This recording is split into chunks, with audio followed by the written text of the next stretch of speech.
and welcome to another episode of Two Guys and a Chainsaw. I'm Tom. And I'm Craig. Oh my God! What did you do? I wanted to jump in on you because I can. Because I'm right here. Because we're in person. It's crazy. When was the last time we were in person? I think 2022. Oh my I looked God. back at my pictures and you and I and Heather got together at your hotel room in Kirksville That's the last right. time you were there. Did we record an episode then? I think so. I know we at least did a mini-sode. Okay. I don't remember. Oh, yeah, it was one where I think we actually went to the theater. It was something that was in the theater. Yeah, Violent Night. That was it. It was Christmas time. That's right. Oh, yeah. Merry Christmas. It's our Christmas episode this year. No, Craig flew into Chicago. It's where I've been staying to see family here. And he just hopped a quick plane, did a very spontaneous trip, which is so unlike him. But, you know, he had to come see me. So. And I'm so glad I did. I've been here for, I don't know, a little over 12 hours, something like that. Yeah. And we've already had a great time. And I have to leave this afternoon, but I feel good about it. Like, I feel like we had a really nice catch up. I feel like hopefully I didn't keep you away from your family for too long. Oh, God, no. Yeah. I'm here for weeks. It's been a lot of fun. We went out. We had pizza. Yeah. We talked about deep personal shit. We sure did. Wandering around downtown Chicago, spilling our hearts. What's been going on over the last few years, I guess. Even more than that. It's been a lot of fun. And then today we got to go have breakfast with Todd's son, which is amazing. I haven't seen him since he was a baby, literally. Yeah. And that was great. And I got to hang out with him and we played and he shot toy guns at me and came up with a slingshot out of stuff he found on the walk back made home. it himself. He's a creative, smart kid and funny, clever. He was joking at breakfast. It was cracking me up. Oh man, he's a cool kid. And then we came back here and watched this movie, and I don't know how Todd felt about it, but it was so, like, we were commenting on it as we were watching how it's an entirely 100% different vibe to be able to sit and watch it together. Like we used to back in the day, back in the very early days, which really was only like the first 5 or 6 months of this podcast. Yeah. I know. Isn't that weird? It is weird. Because that was our habit, was we would go to my place and I had a little man cave set up with a big projection screen and we'd get a couple beers and we'd sit down and we'd chat and then do what we're doing now, is just immediately after the movie, take a quick break and then set up a microphone between us and be able to chat back and forth. And it's just a different vibe. Yeah, it's entirely different. It was so much fun to be able to sit and watch this movie. And I realized maybe about 10, 15 minutes into it that I'd seen it before. But I was like, oh, no, dude, it's good. I think you're going to like it. Again, we haven't talked about it, so I don't know where he's going to land on it. But it was just so fun. I mean, it was cool to reconnect with you or whatever, but it's just cool to be able to sit and watch a movie like this with somebody else who enjoys this kind of thing. Yeah. Like, Alan tolerates it. You know, he'll sit and watch these movies because he loves me and he tolerates those types of things.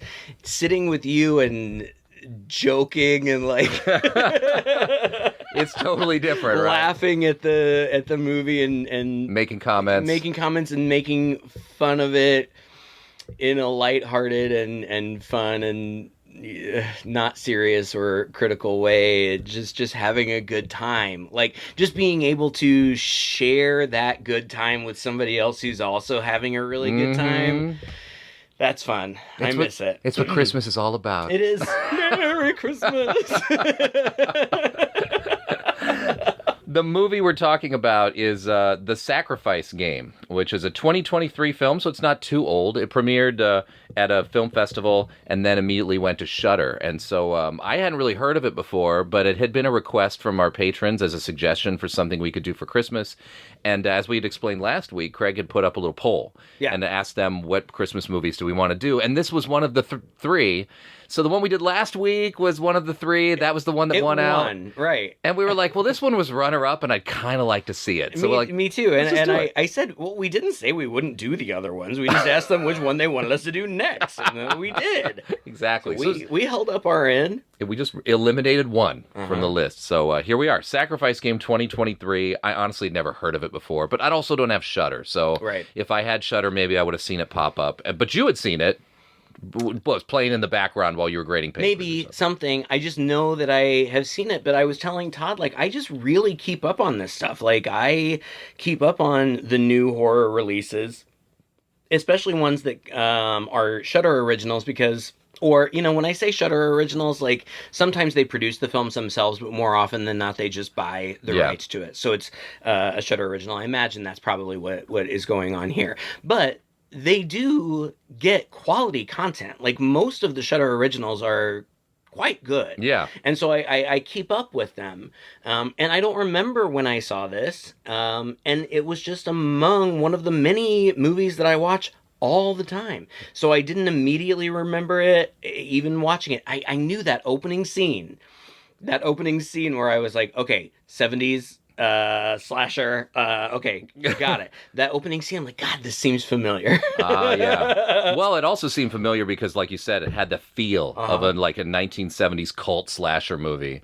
Up to the font, you know, when at the end, when they do like a freeze frame on the title and all that, and you're like, oh, okay, they're going for this vibe. And I think that the movie actually delivered on that vibe. Most of the way through until it got toward all the action in the middle, and then it was pretty modern. Yeah, I was going to say there was a point where, I don't know, there was some historical reference, and I was like, oh, shit, I forgot that this is taking place, like, in the 70s. Mm-hmm. And I don't remember. Cell phones, nothing like that. Yeah, I don't remember. There was some historical reference about something. Vietnam War, maybe. Yes, that's what it was. Yep. One of the characters is a veteran. Yep. And somebody talks about that, and I was like, oh, yeah, because initially I was like, wait, my grandpa was in the Vietnam War. He couldn't be this young. Yeah, right. Yeah. But no, it is. It's set in the 70s, and it does. I mean, I think especially in that opening sequence, that violent... I don't even remember who kills. I don't remember who they kill. It's just a couple in a house. It's sort of like slowly pans in on a house at Christmas, and a few people are leaving what it looks like they just left a Christmas party or something like that. And there are like four people in shadow in the foreground who then go up to the house, approach it, knock on the door. A guy answers, and immediately one of them just pulls out a knife and stabs him in the chest. Right. Yeah. Right. And then goes in and kills the wife. This is all unsuspecting and seemingly unprovoked, and we're watching it from outside, right? Like, the camera is panning across the house. And it was we're awesome. Seeing things through the window. Yeah. Like you're going around the house and you're looking in each window, and as you pan through, you're kind of seeing what's happening. Yeah. Because they carry the wife away to the dining room table, lay her down, and I thought, oh God, are we going to get like a rape scene or something? I was worried about that too, because it felt like that vibe. You and I mentioned multiple times that this gave us Last House on the Left vibes. Mm-hmm. It's not as brutal, though it is violent and gory. It's not as difficult to watch as that movie is, but right. I think you would be hard pressed to say that this movie wasn't at least in part inspired by it. 100%. It's a gang of four people, one woman who kind of, well, not in this case, she's at some point seems to be running the show, but a guy who's really running the show, right. Who's clearly the Krug character, right? And his name was Jude in this. Who, by the way, his name, the actor's name is Mena Masad, and he played Aladdin I know, you in told the me that. Disney Aladdin movie with Will Smith as the genie, which I haven't seen, but it's weird to go from that to this. I would have thought that doing like the Disney movie would have opened up all these doors for this guy. I don't know how well that movie was received. I was in China when that came out, people but liked it. I don't know. I don't know. You know, he hasn't been doing a lot since then. But he's done obviously since then. Several years since then. So yeah, you got him as kind of the leader of the gang, and he's good. He's a good bad guy. Yeah. He's menacing. He's not a big guy at all. He's got some muscles, but he's muscly, toned. but he's wiry. Like, he's a smaller, kind of wiry type guy, but definitely intimidating. And then there's a hot girl. Mm-hmm. I don't remember. Was her name Maisie? Maisie, yep. Maisie, who I think had to have been styled after Penny Lane from... I won't be able to think of the movie. Goldie Hawn's daughter... Goldie Hawn's daughter was, what's her name? All right, fine, whatever. Her, Penny Lane from that movie that Goldie Hawn's daughter is in. Okay. Totally styled after her with the long blonde hair and the Penny Lane coat. And then two other guys. A bigger guy who seems to kind of be like the muscle. Do you mean Almost Famous? Yes. Okay, sorry. All right. Almost Famous. Yeah. I never saw that. I know. It's 25 years old. I know. I've seen the poster a lot. That is one of the best movies made in the last 30 years. Like, yeah. Really? Yeah. I am so sad that I'm only here for another 4 hours. Oh. We would watch the director's cut of this movie. Oh, really? And I would sit next to you and look at you while you cried. It's over 2 hours long, man. The director's cut is... Even more than that? I don't know. But anybody in the sound of my voice, if you have not seen Almost Famous, it is one of the best movies of the last 30 years. Period. Wow. So good. And she's amazing in it. So there's a girl that looks like her. And then there's a bigger guy who's like the muscle. And then there's like kind of a nerdy guy. But yeah, you've got like this... We're established, is the very first thing that's established, is that we've got this gang of criminals. We then leave them behind for a while. Mm-hmm. Quite a while. There's into a history class in a boarding school. It's a girls' boarding school where they don't apparently turn the lights on for anything. And the teacher is giving a lecture about a witch's coven and this whole town history, which has something to do with a big fire that happened and burned down most of the town, and they rebuilt the town a little further away. Again, something to do with witches, and that's about all we know. And at the same time, there's a Christmas killer on the loose. Right. All this is delivered very quickly when we have this girl Samantha, who is I don't know, she kind of Indian or black or mixed. She's not white. She's not white. Yeah. And she's like unlike most of the other characters in the movie. So she's kind of I don't want to say outcast, but she's separated. She's a little different from the rest. She's a little quieter. And there's another girl there too who's a little quiet as well, and the one that the other girls make fun of, and that was Clara. Mm-hmm. You know, so they're like sitting at the table in the and Clara's cafeteria. The kind of like mousy one, right? Yeah. With like the weird bob and. Yeah, the one that everybody kind of stays away from and seems to keep to herself anyway. Yeah, and I don't know. She seems weird and mousy, and I don't know if this was a choice or not, but I felt like that actress looked younger than the other actresses. Oh, yeah, for sure. Anyway, it doesn't matter. She's the weird girl. That's what I kept saying to Todd. Okay, here comes a weird girl again. Yeah, I mean, it's typical. Mm-hmm. And so, you know, there's this, like, the newspaper slapped down. They talk about this Christmas killer who's slowly approaching. Apparently, he's killed people in neighboring towns. It's up to 3 or 4 by this point. And, of course, it's time for everyone to go home. Except for the couple of girls who can't go home. How often have we seen this before in a lot of movies? And so it turns out that Samantha gets a phone call from her stepfather, and is like, "Yeah, you can't. I'm gonna be asking you to stay at school." She thought she'd be able to go home. She thought she was only going to be here for like a semester to try it out, and now she's stuck there during the holidays with this other kid, Clara, and one teacher. And I think that's it. Yeah, and that teacher looks the same age as the girls. She's basically. pretty young. And that's believable. I mean, there are very young teachers who look kind of like the kids, but it was later when you kind of see them together in peril, they all just kind of seem like young girls. Like, I kind of found myself forgetting, oh yeah, this is a grown-up. Yeah. They all looked like peers, you know, as far as this goes. And she had a boyfriend also named Jimmy, who was there. And, you know, there's a little bit of byplay with Jimmy. And at one point, Jimmy takes a ring and puts it in his pocket. So he's clearly planning to propose to her. And also, you know that the mousy Clara is a little disturbed because at one point Samantha walks into the bathroom and opens up a stall door and sees that she's cutting herself. Oh, I think I missed that. Yeah, on the toilet. So, like, she runs away. So, you know, she's going to be here and they're going to be here at the holidays, but nobody's really comfortable about it. They don't know each other. They're the weird kid and the sort of, like, quiet new kid, and then the teacher's trying to hold it all together. Mm-hmm. And Jimmy. So... in the meantime, the gang is out there, and they found some priest in a in a church, and they pull up his belly, and they see that there are marks on his belly, and they decide they're going to cut the marks off of his belly, like the skin flap. Well, or they whatever. decide. I mean, it's not like they just walked up to somebody random and just like checking their belly. Like, Yeah, apparently they knew. Yeah, they have some kind of objective. Like, it's not clear what their objective is. I mean, even at the end, it's kind of contrived or whatever. But they found this guy. They have to cut this thing off of his skin. I think so. At some point later, the girl calls it. She's like explaining all the things that they did. Like, we killed the so and so. We put together the skin puzzle. Like, they've got multiple flaps of skin. This was the last piece. Yeah, and they're making their way. And you guys, this is so funny. I'm sitting right in front of Todd, and he's desperately looking at his notes because we have no idea like where we are in the movie or whatever. I don't care. I took notes too. I just don't care. Eventually, they get back to the school or whatever. But they just have to get back.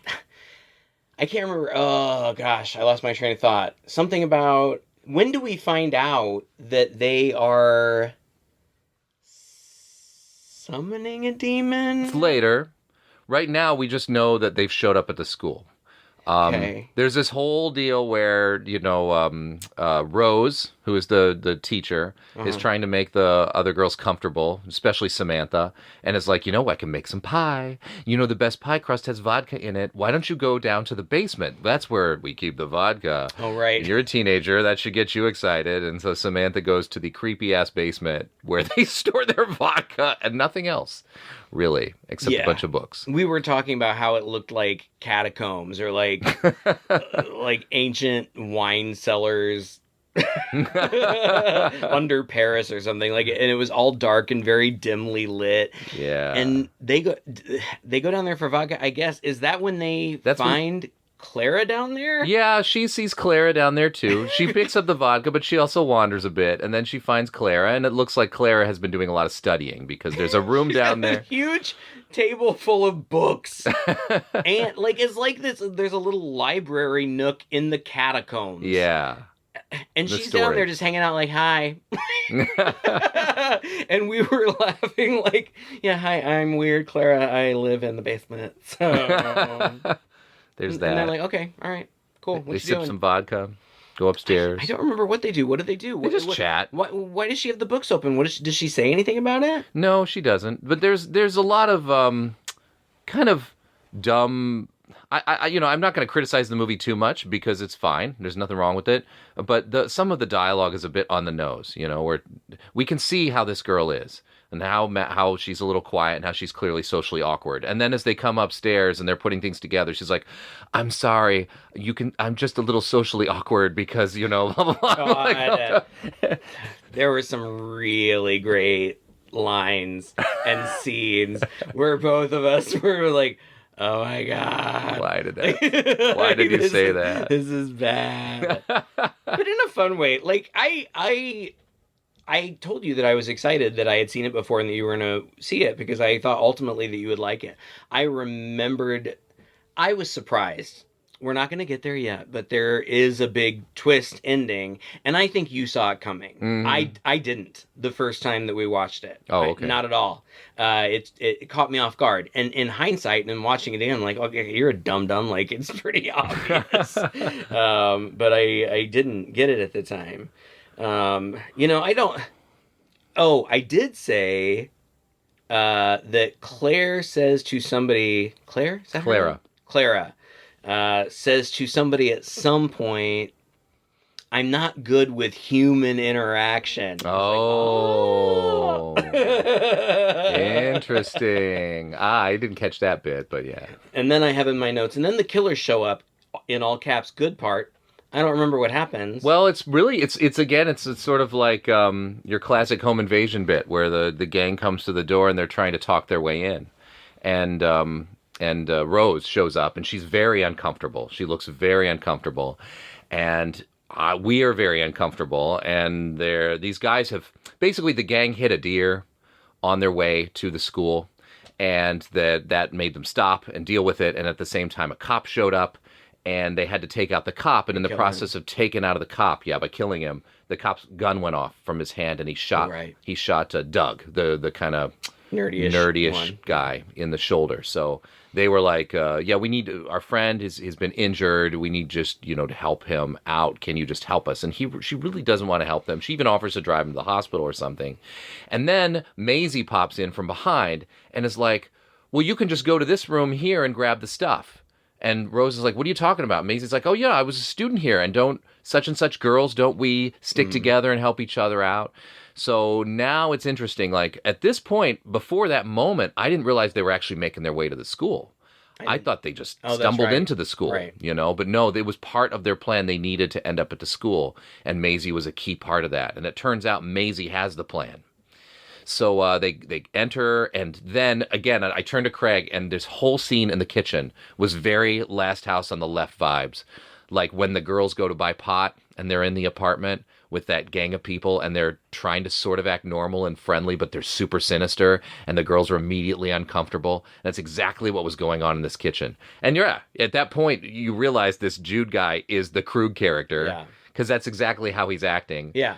And they're all, playing back and forth. But eventually things come to a head, and the girls run out and run away. Yes. Gosh, I don't remember exactly what happens. At some point, the teacher lady, who, again, looks the same age as everybody else, tells the other girls to run, and they do. Mm-hmm. Gosh, and I just don't remember... Well, okay, so Samantha, the blonde, what's her name? Whatever the blonde name is. Maisie. She says she's alum, and she says, you can even check the picture. Now, I don't even think that they ever did, but it doesn't matter. I believe her. I think she really was an alum there. And at that point, she says to Claire, do you have an older sister? You look familiar. Did you catch that? Yeah, that's right. I did catch that when she said she looks familiar. And the teacher tells them to run, and they do. And then Jimmy, the boyfriend, comes back and gets knocked out right away. Yeah. And then they set up the magic Texas Chainsaw Massacre dinner. Yes, they do. It's not magic yet. Okay. But Claire and Samantha had run away, and they get caught. But the interesting part about this is that there is a point where Clara has a knife. One of the guys, is it Krug in this point? I think it's Krug. I'm going to call him Krug. Yeah. The Jude at this point has Samantha by the neck, and he had dropped his knife on the floor, and Clara has stood up and is brandishing the knife, and he's like, give me the knife, and Clara comes up. I mean, she could probably stab him. He's unarmed, although he's got Samantha in his arms, and instead she just hands the knife over to him. That's right. And so, like you said, in the next moment, we are all set up around the dinner table, Texas Chainsaw Massacre style, where everybody's tied up with a black duct tape and got gags in their mouths. And the dinner that had been cooking in the oven is laid out, and the gang is all like being cool and serving each other food and making comments about the girls. And this is so delicious, and all these potatoes are so good. You want some of these potatoes, don't you? And so they make Rose eat the potatoes like a dog. Oh yeah, I forgot about that. There's But all that was this such stuff. a weird part. It was. Like did they give her an ultimatum, like, if you don't do it, we'll kill somebody or something? I don't remember. There's a lot of these kind of implications. It seemed like such, like, if that's all they're asking of you, just do it. Just eat the potatoes. It's just fucking potatoes. Yeah. And eventually, like, he pushes her face down in it and makes her eat it that way. But that's it. Like, it's just, I mean, potatoes are good. I mean, just eat it. It's not that big a deal. And then they kill Jimmy. Yeah. That's pretty intense. It's pretty brutal. They pull out the ring so that she knows that he's going to propose to him, kneel him down in front of her, and then they slice his throat right in front of her. They stab him right in the throat. We talked about this multiple times. There are so many, like, stabbings Oh, God. in this movie, or, like, throats getting slit or whatever. Everyone's throat gets slit at some point. Yeah, or chest gets stabbed. Uh-huh. And whoever was in charge of the blood effects did a great job. Yeah. The blood is just pouring out of these wounds. Shoots out. Yeah. There's no CG in this one. It's totally great. It looked really good. I was impressed. Yeah, they put the ring on her finger and everything. That was really humiliating. And mean. That's what I think I said. Yeah. Sitting next to you, I was like, that's mean. You're like, yeah, that is mean. And we find out, I don't know, I feel like Jude maybe monologues or something. He does. He's got all the girls in in like the living room now. and we find out that there's some kind of cult doing something. That's how helpful my notes are. Dude, There's we some just kind of watched cult this half an doing hour ago. something. I know. I've seen it before. I don't remember. Yeah, And he monologues forever. And the girls are kneeled down and they are tied up. And I turned to Craig and because at one point Rose starts to to cut her bonds with the diamond ring. Right. And Craig's like, a diamond ring's not like a razor. Like, we know diamonds are strong, but it doesn't work that way. I thought this would take a while. But yeah, he monologues forever. And, He says something like, the universe runs on sacrifice. Okay. Yeah. And they have to do some kind of ritual stuff. Yeah, they've got a demon ritual. Maisie has a big page that looks like it was torn out of an ancient book, and she brandishes it and says, "We're summoning a demon." And the demon requires sacrifice of innocence. So they kill the teacher. She's supposed to be their sacrifice of innocence. And it seems like at that point that they expect something to happen and nothing does happen. That was a good moment because the music is all dramatic and the lightning and thunder is coming up. And then suddenly, like, he kills her and he looks up at the sky and then it's just silence. And they're looking around and it's actually funny. Yeah. This was where the movie really... And I think there was some humor sprinkled throughout before this, but at this point, the gang feels much more like not in control, like a little bumbling, a little bit like they all realize at once. They're like, we're really just going off of what Maisie said here. Right. Like, this might all be bullshit. Well, this is how it always is. We've seen this before. I love this movie, but you remember that movie, The Babysitter, with Samara Weaving? Yeah. It's the exact same thing. It's just a bunch of dumb, bumbling idiots with an evil book, and, like, they don't know what they're doing. Yeah. This is the same thing here. They don't know what they're doing, really. It's true. And ultimately, as it turns out, they genuinely do not know what they are doing. Yeah. Because it turns out differently than they expected. But for whatever reason, they expect something to happen and nothing does. And then they're like, let's split up. Like, I don't even remember it didn't even seem like they had anything to do. Like, It was just like, well, we don't know what else to do, so let's all go our separate ways. Well, Maisie was like, I need to go find the book. And it's questionable why she didn't do that in the first place. I mean, what we find out later is that Maisie, as a student at this school, was like just locked in the basement for a while because she was bad. And so she stumbled upon this book and found this ritual, and she tore a page out of it, and I guess planned to years later return and make this demon thing happen.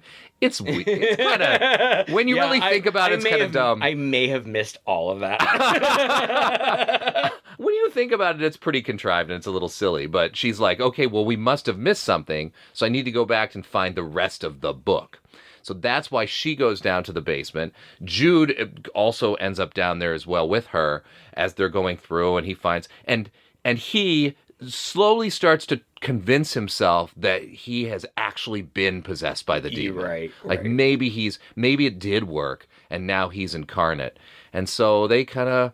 have a bunch of back and forth, and she finds the book, and she puts the page in. But then, as people do in these movies, they want to have sex a little bit, take a little sex break. And then Doug comes down, and they split off. And I think at some point in here is when she realizes, when she's looking at the book, she says, oh, wait, there is more here.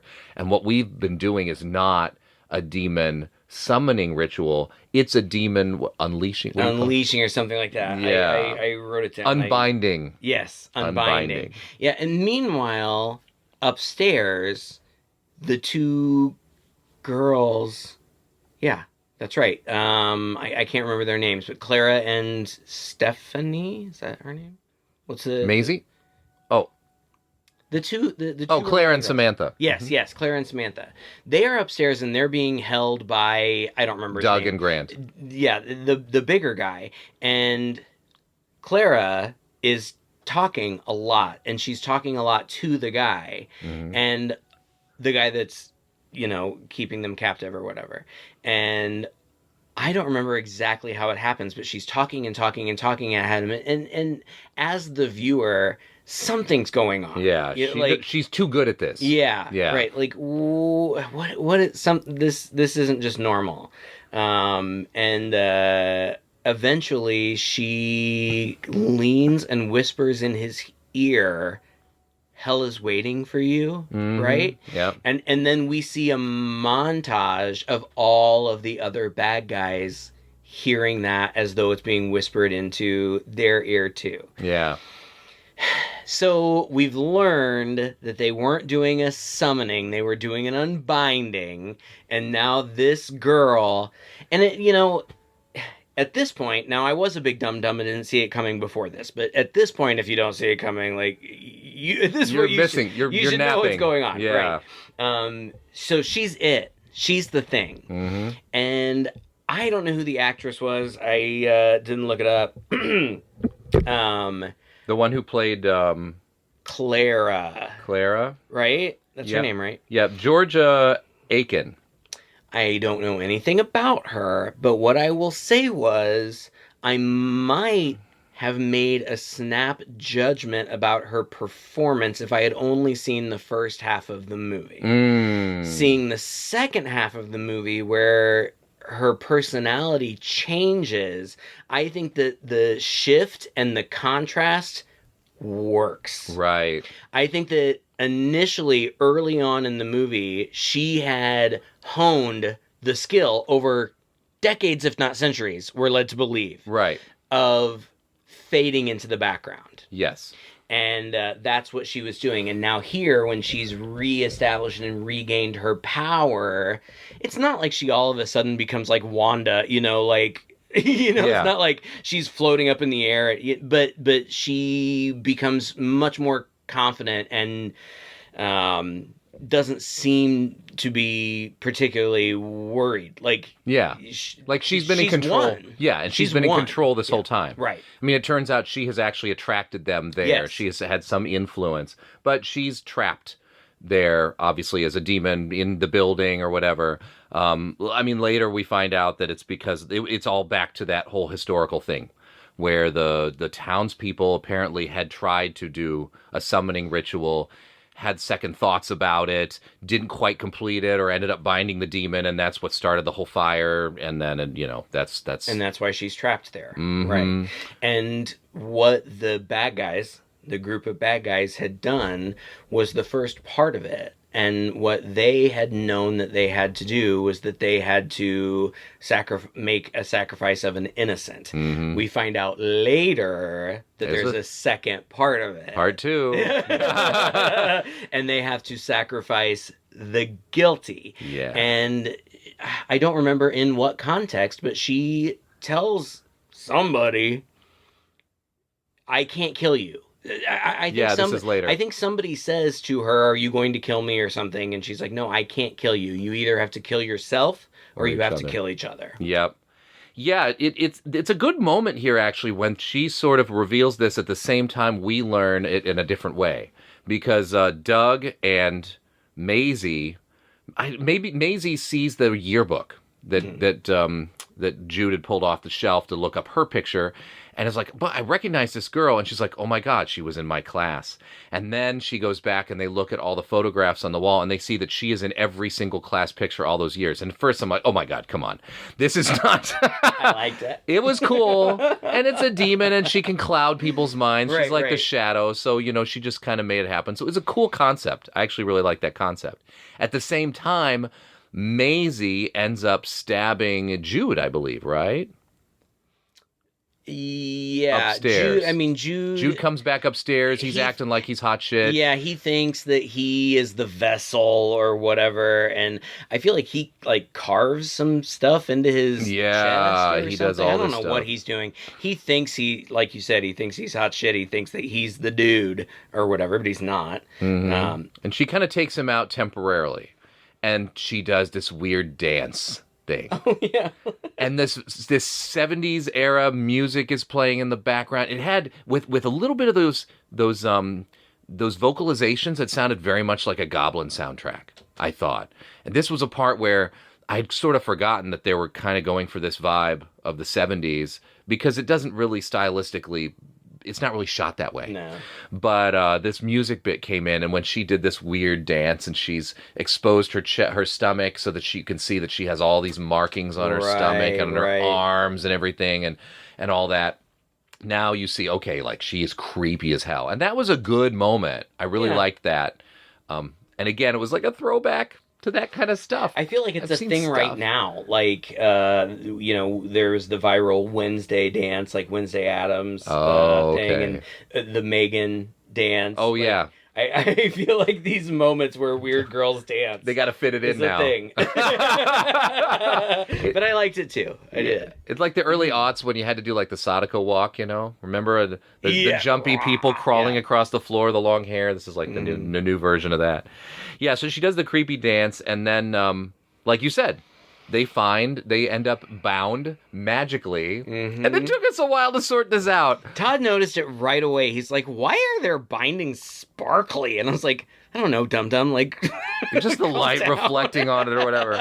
And it wasn't until we got to close-ups that we saw that the duct tape or whatever that they were wrapped with, or at least it looks like duct tape, is literally shimmering and sparkling. Yeah. And there is no comment made about this at all. I know, but then when the scene ends, it just magically disappears. Yeah. Like you see it, like dissipate. Yeah. So this demon girl has the power to do that, apparently. So now the tables have turned, and we got kind of a bookended scene. Now the bad guys are all bound there. Right, she's the one in charge. They're at the table, and that's when she says to them, like you said, the second part of this is that the guilty needs to die, and that's you guys, and I can't do it. Meanwhile, we haven't seen Samantha in a long time. I know! Both of us forgot she was in the movie. It was crazy. Like, oh yeah, there she is outside stumbling around in the snow, going to the guard tower, finding the dead guard, calling 911. We may have mentioned it, but I don't remember. And if we didn't, I think that it's important that there came a point where Clara said to her, "You go. I have to stay, but you go." Yeah. And she did. She did. And she did everything she should do. She called 911. Right. Like you mentioned, the 911 didn't insist she stay on the phone, which is, not accurate, but whatever. It's typical for these movies. And then she grabs an axe that was sitting in a tree stump and slowly starts to approach the house. And we were going, very slowly. Come on, you know what's in there. You've been here before. Right. Just get in that house and fix things. She makes a hero's approach to the bottom of the steps. And inside, people are almost getting killed. And she's just standing down at the bottom of the steps, axe in hand, I'm going to go in a minute. And I have to say, it was around this point in the movie that I turned to Craig and I was like, this is getting a little long for me. I mean, at this point, we're at least 5, maybe 10 minutes into knowing exactly what's happening. Yeah. We know this girl's a demon. We know the unbinding spells, has happened. We know the bad guys have been caught, and everything. And it's just a lot of her dancing, them figuring out what we already know, her finding them there, her giving a speech, and then Samantha going through this 911 calling it. And I was just like, okay, come on, just let's move. I felt like it really slowed down here for me a little bit. Fair. And but anyway, she ends up making it in there, and at the meantime, she says you each have to sacrifice something. Clara does to the group, and now she has sort of mentally messed with Grant. He's her minion, basically, at this point, or henchman, or whatever. Yeah, and so he's just kind of willing to continue and go through with all this. And so he goes to Maisie, and he cuts her hair off, and he cuts his own hand as a blood sacrifice. That moment, I'm sorry, they made it like he was going to cut her head off. Yeah. And then he just cut her hair. And then she wears this janky wig for the rest of the movie. But, I feel like we're supposed to be like, oh my God, I can't believe that happened to her. She got a bad haircut. Oh, the horrible thing. It's really not that big a deal. It's eating the mashed potatoes, Right. This is all you got to do. It's not too shabby. Come on, people would pay for that. Yep, Jude gets his ear cut off, and then yes. and then when it comes time to kill everybody, he starts one by one killing them, but then he doesn't end up killing the last one. Jude. Was it Jude? No, Maisie. Maisie. He doesn't end up killing Maisie. So he stabs himself in the neck instead. Again, all this I just thought took way too long. I also didn't understand the whole hair, ear. I mean, I guess it's part of the ritual, but we didn't need all that. You know? Well, I mean, the hair thing was just stupid and boring. Like, I mean, if you're gonna go for like torture porn, like don't cut some girl's hair. Like, Yeah. that's like The other guy got his fingers cut off. You know? Right. I don't know. Yes, it was silly and prolonged and unnecessary. And they all get killed anyway. So like, what? Right. Come on. So anyway, he kills himself before Maisie dies, and Clara's like, well, that's inconvenient, and then magically releases all the bonds, so that Maisie can run off. I don't really know why she did this. At this moment, Samantha shows up with the axe, and she's talking with Clara, and Clara's like, yeah, this is what has to happen. They're still friends, you know? Yeah. Like, I get that you're a demon, but you're a sweet girl. Like, I like you. I'm sorry that you're like a big loser or whatever. Like, I'll be your friend. And this is the part of the movie where I think that you and I didn't really understand what was happening, because you're right. Like, she releases the blonde girl, and the blonde girl runs away. And what we have learned up to this point is that the guilty have to kill themselves or kill each other. And the door has been magically locked before, but now it's magically open, and she opens it and is like, I'm free. And then blood shoots out of her mouth, and she falls forward, having been axed in the back by Samantha. Yeah, and I was confused, because I thought the guilty themselves had to either kill each other or kill themselves. But I think what she was actually saying was, I can't kill you guys.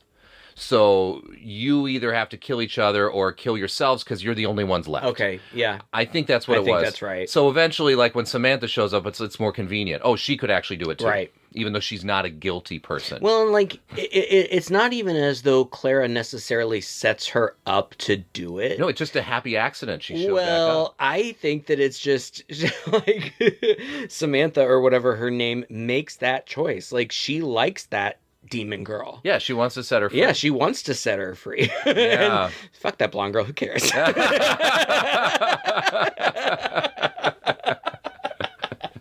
I don't know. And that's what's interesting about this movie, is it ends, you think, okay, a demon is being set free. What's going to happen now? World's going to end. Bad shit's going down. He's going to, like, unleash. No, I think she's just happy to be out of the house. You know? Yeah, she's just probably going to travel. Yeah. And with Samantha. have a good time. Yeah. Now that she's free, so thank you for that. She seemed kind of nice, yeah. Yeah. So it was an ending I didn't quite expect, and it was fine. Yeah, there was nothing wrong with it. Well, but then the end, the very, very end, like, we see like a bunch of cops or people or something outside, and Samantha and Clara are just standing like at the tree line, and we just see them from behind. Yeah. And I was like, so are they're just gonna like live in the forest now? Like, I don't. It seems like it. They hold hands and they literally walk off into the sunset. Yeah. Okay. Sunrise. I hope they have a good time. I'm rooting for those kids. I thought it was a fine movie. There's nothing wrong with it. Again, it slowed down a little bit for me. Like, once you kind of establish what the stakes are, once you know what's going on, and a lot of the movie you don't know what's happening, and that's good. You don't know why this gang's out doing there. You don't know what their motivation is. Now you find out their motivation. They're taking action, but then the tables turn, and it turns out there's more to this than even they realized. And at that point, like, it just, like, I don't know, 10, 15 minutes of it, I just felt was kind of unnecessary. Like, okay, now let's get to it. Now let's let this demon, get to her part. And it took a little while to kind of tell me in 3 different ways something that we already knew, which is like some of the dialogue in the movie. Yeah, Yeah. I think that may be situational. Because it's a short movie, like, it's under an hour and a half, isn't it? It is. I think it's situational. I could tell that you were distracted and getting a little bored. And that's okay. It happens to the best of us, and I understand why, but I think that you were just thinking about other things. What? And that's fine. But I I liked it. It's not great. Like, again, before we sat down to watch it, I had completely forgotten that I had seen it, and it took me a good 15 minutes. I think it's when the girl who ends up being the demon girl, I think it's when she showed up. I'm like, oh, fuck yeah, I remember. It's her. You were very excited about this. I mean, you didn't tell me, but yeah. You're like, oh, wait, oh, yeah, this movie, it's good. You're going to like it. You're going to like it. You're going to like it. And I did. It was a twist that I didn't necessarily see coming, even though I don't think that it's shrouded in mystery. I think that most people would probably see it coming, but I didn't, and I liked it. I kind of like, honestly, like the whole I'm a demon who's been trapped in this prison forever and I'm lonely. Like, I'm not opposed to rooting for her. Like, right. I kind of want her to win. Well, you kind of do, because I mean, who are the bad guys here, really? Right. It's these people who are going out on a murder spree. I love that bit where they're starting to question if they've been following Maisie wrongly, and I think Doug turns to Grant and is just like, "Have we been going out on a murder spree for nothing?" That was good. That was good. The movie, kind of like The Babysitter, as you said, as dark as some of the stuff is that's happening in here. I mean, people are getting killed in pretty gruesome ways. Yeah. It's also pretty light-hearted. It mixes the dark with some lightheartedness, and it gets more light as it goes on. And that, I think, is setting you up for that ending where, again, this isn't like a catastrophic world-ending thing. This is literally just a demon getting out of the house. Right. And so, it makes sense. And as a Christmas movie, it works too, because it's very cozy. It is. There's a lot of Christmassy stuff in it. I love that set piece where they're in that like big, I don't even know what you would call it, like a lobby or something, and there's the fireplace and the huge Christmas tree, and it's all just lit by the firelight, and they're in there for a while. Like, he hands them presents to open. Yeah. Very cozy, very Christmassy. That was a lot of fun. Yeah. And I think it kind of maintains that spirit throughout. There's always just a coziness, a Christmassiness to it. Even outside in the snow and all that stuff. So as a Christmas movie, it really, really works. And again, it's lighthearted enough that you don't take it very seriously. So I can't be very critical about it. Right. And I think it's a fine little film, for you to, it's not, I don't think it's going to win any awards in my mind, but it was fun. Well acted, well shot. Yeah. It looks great, I think. And I liked some of the characters. I thought that the guy who played, who we keep calling the Krug character, Jude, was really quite good. Yeah. Oh, yeah. Yeah. I thought they were all fine. Yeah. Like, I didn't think there was a weak link anywhere in there. And the one who played Samantha, I could see how she was underwritten. She was. You're right. She could have done so much more. And she was hard to root for as a hero because we don't know her but at all. And what did she do? She's very kind of tentative about everything she's doing. I can't say there's a moment. Even when she picks up that axe, this is the point where you want this character to have a change, where you want her to be like, all right, screw this. I'm going to get over my just kind of timidness and my shyness and whatever, and I'm going to go in and I'm going to take care of business. But what do we say? She's like so slowly approaching. It's still quiet. She goes in and she just kind of cozies up to the other girl. And it's like, oh, you need me to axe somebody? Let's hear your story first. Okay, yeah, maybe I'll axe her. That was kind of got you, fam. She hasn't been in much of anything before this. Just a couple movies I've never heard of. She's good. I wish her the best. She did a very nice job. Yeah, she's a pretty girl. Yeah, so I hope so. But yeah, it was a great fun time, and probably the most fun of all this was sitting next to you and being able to watch a movie for the first time in years. It's crazy, and like it's been so wild. We do this like every week for years, but sitting in your kid's room face to face with you and being able to look you in the eye and have a conversation with you, it's just a world of difference, and I have a feeling that people will hear it. I really think that you'll hear the difference. Because it's just, oh, God, it's so nice, and it's sad that we don't get the opportunity to do it more often. Thank God we live in a time when you can live on one side of the world and I can live on the other, and we can still do this live. And thank God for you, too, because you're, one of my very best friends. And it's unfortunate that we don't get to see each other as often, but when we do, it just feels it's like wonderful. Yeah, I mean, it just feels like home. It does. It's been really nice. Yeah. And downtown Chicago with the lights and all that. It was just I'm sure Todd will post the pictures, but it was gorgeous. I had a great time. Yeah, just a cozy time with you, Craig. I'm sorry I have to say goodbye to you in a couple hours.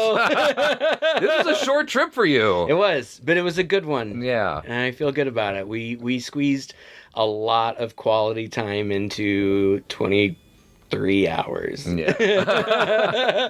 We're still, those of you out there listening, we're still a bunch of old men. Like, we were in bed by 11. Oh, yeah. Don't get me wrong. We were not out to the wee hours of the morning partying in downtown Chicago, admittedly on a Sunday night. True. But still. But it was good. We got up early, we had a good breakfast, had a good day. I'm really glad we had the chance to do this. Yeah, and you know what? I hope you guys are doing the same. I hope you out there, as I said, I think in the last episode, we just feel like we're talking with family, even when we're talking into a mic and talking with you guys, hearing from you on the website and having you chat with us. It feels like home as well.